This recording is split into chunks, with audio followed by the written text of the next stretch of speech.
Jah! Rastafari. Oh, excellent is thy name, thou hast set thy glory above the heavens. For out of the mouths of babes and sucklings. Rastafari. Greetings, one and all who have tuned in to Word Sound Power again.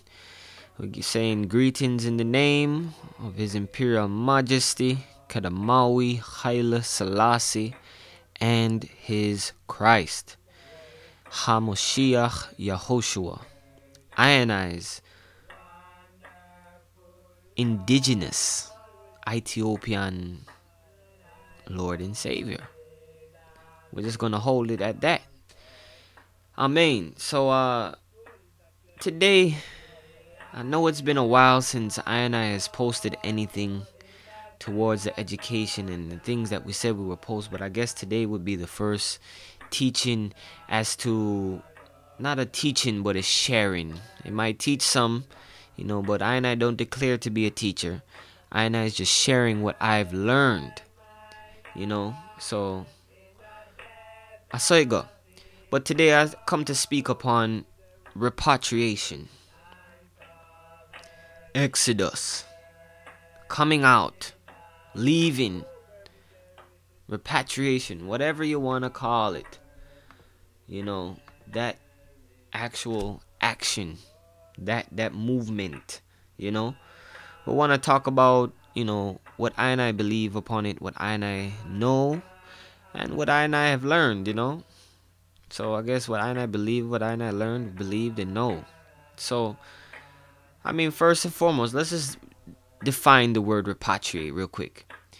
If you go in your dictionary or you go to dictionary.com, however you choose, just look up the word repatriate and look what it really means so that you could gain a sense in the English language what it is exactly, because it's not reparations and it's not reparate. It's repatriate. So we have to remember that. So, and reparations is a whole nother thing. But so let's go forward. Repatriate in the dictionary is a verb.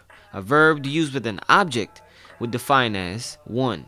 To repatriate, to bring or send back a person, especially a prisoner of war, a refugee, etc., to his or her country or land of citizenship. 2. Repatriate, of profits or other assets, to send back to one's own country. 3. This could be the verb used without an object. It says to return to one's own country. In example, to repatriate after 20 years. It could be used as a noun. It is also a noun. 4. Repatriate, a person who has been repatriated. Seen? So it's like, if we go into the etymological roots, it says the origin here is 1605 to 1615, which is 17th century. And it says it comes from Latin, late Latin, which is repatriatus. It's a past participle of repatriare, to return to one's fatherland. Equivalent to Latin re. You could click or you could look that up as well. Like I said, dictionary.com, or look up re as a prefix, and add in the next piece, which is patri or patria, which is native country. It's a noun use of feminine of patrius, paternal, and I guess the maternal would be the feminine one. Derivative of pater or father, and atus or eight. Now, I don't really fully understand the suffixes and these things, but this is more study for I to go into. We're not going to go fully into it because we just want to talk briefly on repatriation and what I believe, and what I get to learn, and what I believe, and what I know. Seen? So we're not trying to go over the time, so we're going to keep it skedaddling. The definition is on the screen. Just check it out, or go in the dictionary for yourself. Always best. And just see what go on. But since we defined the word repatriation to bring or send back, a person or a prisoner of war, or a refugee, or etc., a slave or a captive, to his or her own country or land of citizenship, which we know ours is as Ethiopian Hebrews, you know, as so-called misnomered black people and African people, because I'm not African. I'm not no Scipio Africanus. You might hear me call myself African because people don't even know about Scipio Africanus, but that's another revelation we're gonna have to go into further. But look up Scipio Africanus, the Roman general, and then you will get why we don't deal with Africa, quote unquote, but we deal with Ethiopia, we deal with Tobia, we deal with the Kush land, you know. So we're going forward, our promised land. This is where we want to repatriate as Rastafari. You know, back in the day, His Imperial Majesty Kedamawi Haile Selassie opened Sashamani for those who were slave descendants to come home and to live for free. Just do what you gotta do on it. It's open land. I think it was like 500 acres to be exact. We'll do a sharing on that because we have the documents. But, you know, these are things we have to cite. You know, Rastafari deal with repatriation. You know, Africa for the Africans, at home and abroad. And we say Ethiopia for the Ethiopians, at home and abroad. And if you understand that we've come over here through slave ship, and some people don't even think like Israel and Saudi Arabia is a part of Africa. That's a part of Africa too. So the Hebrew Israelites is on the same movement. But not only does repatriation refer, I don't want to get stuck here, but I want to say that not only does repatriation refer to a physical repatriation, but within that same principle and within that whole action is a revelation of a spiritual and a mental repatriation. You know, because I have learned and believe now that you have to repatriate spiritually, then mentally, then physically. And that's the only way it's going to work. That is the order. So with that, I will say that, you know, I think the Holy Scriptures support repatriation on the levels that I've just revealed, spiritually, mentally, and physically. Seen? Jah tells you he will gather you. Jah tells you that, you know, you need to teshubah, to return. We got to keep that in mind. So, I mean, if you go to, let's say, Genesis 32:9. Let's just deal with that real quick. If you got a Bible, you know, I is reading from a Schofield King James Version. I shared it in an earlier video as to which Bible I was reading out from. You know, I don't have the capabilities yet to read from the King of Kings, Kedamawi Haile Selassie's Amharic Bible, but, you know, we still have the IOTA program, and we're giving thanks to Brother Yadan for that from Line of Judah Society. And we're giving thanks that, you know, we're studying and learning the Fidel, learning Hebrew first, really, but then we want to go into the King of Kings language to, you know, learn and read our own language and come out. Again, repatriate even linguistically. So, I mean, there's many ways here. Let's just go forward. Genesis 30, what is it? 32:9.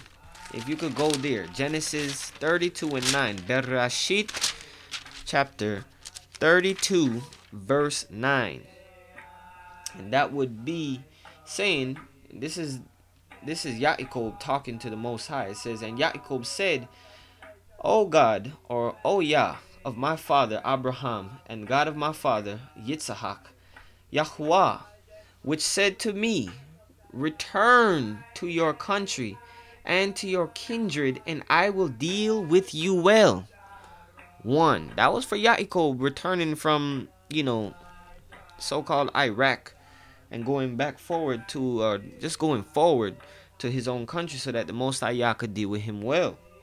But if you go forward to Deuteronomy chapter 30, verse 3, Debarim, chapter 30, verse 3, we get another display of Jah dealing with repatriation. I mean, if you have a disagreement, just let Mecca and I know, because we're just going to keep going. It says here, what was it? Deuteronomy chapter 30, verse 3. Yes, right. Excuse me. It says here that then Yahuwah Eloheka will turn your captivity. Remember, I said we in our captivity. Read Deuteronomy chapter 28 and then look throughout history and learn. We're going to touch on those things too. But learn who is really the Bani Israel, or the children of Israel, to see fully how this applies to us biblically or scripturally, and how it applies to us physically, mentally, and spiritually. And this not only goes for the children of Israel, which is I and I, as Ethiopian Hebraic Israelites. We have to understand that there was a mixed multitude that came out of Egypt with us. And those that believe in HaMashiach and believe on HaMashiach are welcome, because we are members of a new race, as Kedamawi Haile Selassie has taught I and I. Seen? So we don't discriminate, and we don't hold biases, and we don't deal with, appearance. We deal with righteousness and how you're truly dealing. What is the essence of you? Seen? So we're not judge no man by if him have a good car or a good job or a title. Remember, the Most High says those things exalted by men are an abomination to him. So remember that. What I'm saying here, Deuteronomy chapter 30 verse 3, Devarim 30 verse 3, it says that then Yahuwah Eloheka will turn your captivity. The Lord your God will turn your captivity and have compassion upon you, and will return and gather you from all the nations whither Yahuwah Eloheka has scattered you. Now just think about it. That's a physical repatriation if you understand Deuteronomy 28. And really understand ships. The word ships, ships, to distinguish between the real and the fake, or the convert and the ethnic. I'm not going to really go no further into that, but so we get another time where the Most High is dealing with the word return, which is also in the definition for the word repatriate, because repatriation is about returning or going forward to ionize own land. And remember, our body, our housing has a land of nativity. Our soul has a land or a place of nativity, and our spirit has a place of nativity. Seen? So if you turn forward, let's keep going, because we're going to make it brief.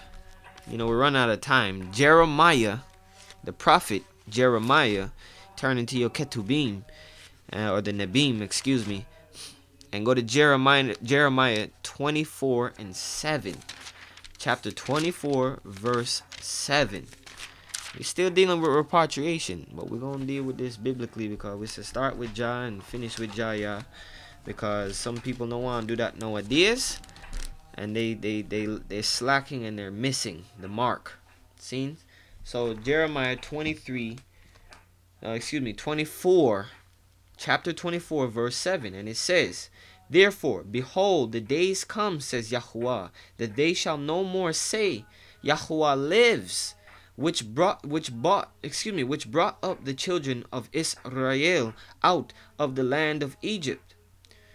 But," let's just read verse 8, "but Yahuwah lives, which brought up and which led the seed of the house of Israel out of the north country, and from all countries whither I had driven them, they shall dwell in their own land."